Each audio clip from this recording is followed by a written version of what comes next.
So, babasa pa po tayo ng isa ngayong araw. Ang babasahin naman natin ay Hebreo 3:1 hanggang 6. Maiksi lang po ito.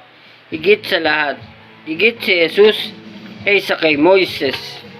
So, ang sinulat po natin verse dito, kung ang nagtayo ng bahay ay mas marangal kaysa sa bahay, gayon din naman mas marangal si Jesus kaysa kay Moises. So, pinakikita dito ang pagiging lingkod at saka pagiging anak. At marami pa tayong aral na mapapakinggan dito. Hebreo 3:1 hanggang 6. Mga hinirang na kapatid at kasama sa pagtawag ng Diyos, alalahanin ninyo si Jesus, ang sugo ng Diyos at ang pinakapunong pari ng ating pananampalataya.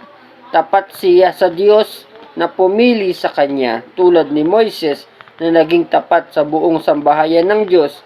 Kung ang nagtayo ng bahay ay mas marangal kaysa sa bahay, gayon din naman lalong mas marangal si Jesus kaysa kay Moises.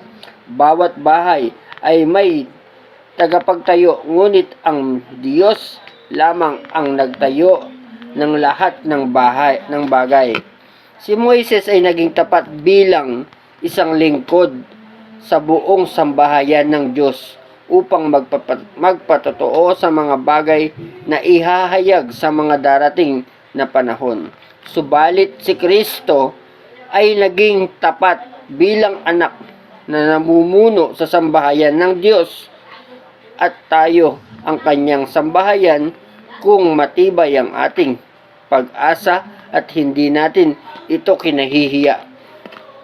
So ito, binabasa natin at pinipicturean at sinusulat para dun sa mga taong walang Biblia, na kahit pa sa panonood at sa pagbasa sa akin o pag tingin sa mga picture na pinopost natin, ay makababasa kayo ng Biblia ng isang aklat.